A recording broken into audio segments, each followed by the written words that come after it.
Allelididi, des Hashem kol goyim, Shabbat chidi, koloyim. Allelididi, des Hashem kol goyim, Shabbat chidi, koloyim.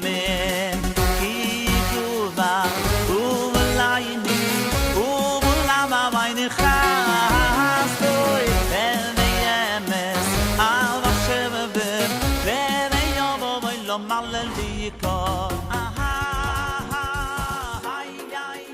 Hello everyone, in honor of Rosh Chodesh, let's stop our series for a moment and ask a very simple question. Why is it that we take off Tefillin for Musaf?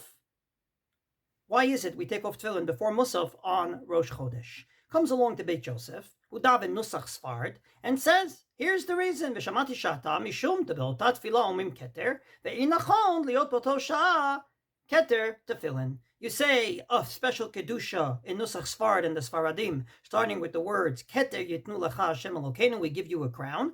And it's not nice that we have a crown on when we say to God, we give you a crown. It's like saying, oh, we already have a crown and we'll also share it with you. We want to say, we give you and only you that crown. So anytime you're going to say that kedusha, you have to be in a situation where only God has a crown and you don't have on the crown of tefillin.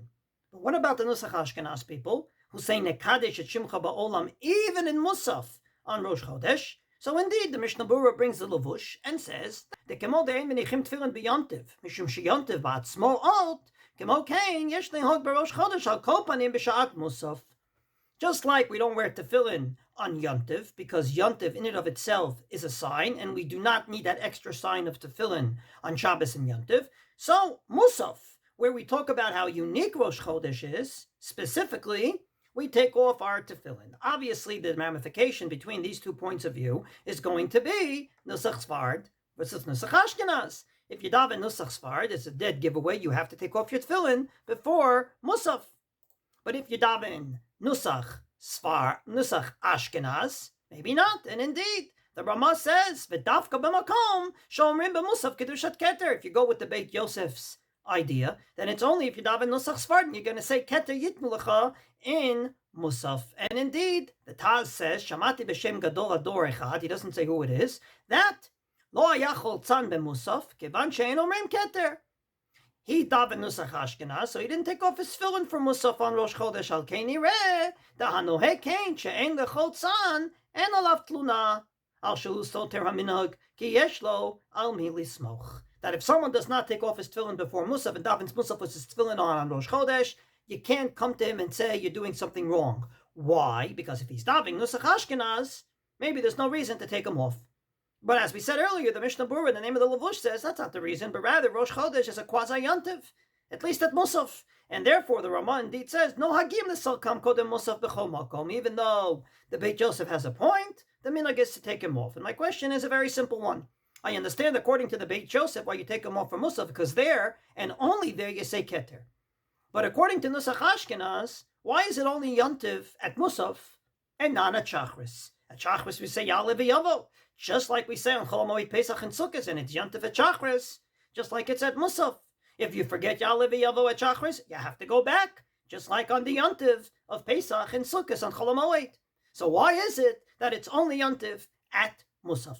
In my humble opinion, the reason is because Musaf is different than Shacharit. When it comes to Shacharit, we're talking about a situation in which we're davening for what we have. Therefore, the Gemara says very explicitly that women are obligated in davening. Which davening?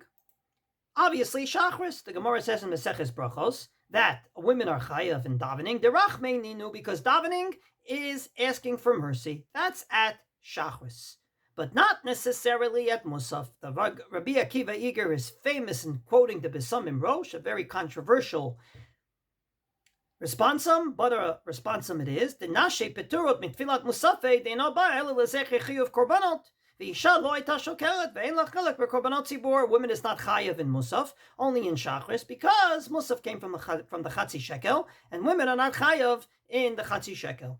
Shacharit is about what we have. And what we have is what we daven for. We daven for what we need that day. From Atachonein Damdat, wisdom, all the way to Shomea Tefillah, we're asking for our needs now. Musaf is looking to the future.